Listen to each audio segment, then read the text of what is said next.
খামেনিকে প্রকাশ্যে হত্যার হুমকি ইসরায়েলের। ইরানের সর্বোচ্চ ধর্মীয় নেতা আয়াতুল্লাহ আলী খামেনিকে হত্যার হুমকি দিয়েছে ইসরায়েল। দেশটির প্রতিরক্ষা মন্ত্রী ইসরায়েল কাটজ প্রকাশ্যে এই হুমকি দিয়েছেন বলে আনাদুলু এজেন্সির প্রতিবেদনে বলা হয়েছে। এছাড়া কাটজ ইরানে নতুন করে হামলার হুমকিও দিয়েছেন। প্রতিবেদনে বলা হয়েছে, রোববার কাটজ প্রকাশ্যে খামেনিকে হত্যার হুমকি দেন। সেই সঙ্গে ইরানের নতুন করে হামলার সতর্কবার্তা দিয়েছেন তিনি। ইসরায়েলের দক্ষিণ রামন বিমান ঘাঁটি পরিদর্শনকালে কাটজ এসব হুমকি দিয়েছেন বলে আনাদুলু এজেন্সির প্রতিবেদনে বলা হয়েছে।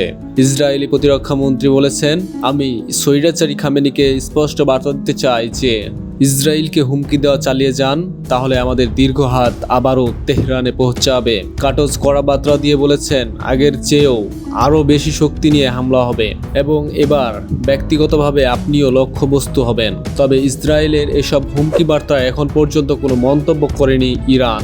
এর আগে গত 13ই জুন ইরানের সামরিক ও পারমাণবিক স্থাপনায় ব্যাপক হামলা চালায় ইসরায়েলি বাহিনী। এতে দুই দেশের মধ্যে সংঘাত টানা 12 দিন ধরে চলে। সংঘাতে ইরানের শীর্ষ সামরিক কর্মকর্তা, কমান্ডার, পরমাণু বিজ্ঞানী সহ 7 শতাধিক নিহত হয়েছেন। এছাড়া এই সময় ইরানের প্রধান 3টি পারমাণবিক স্থাপনায় হামলা চালায় যুক্তরাষ্ট্র।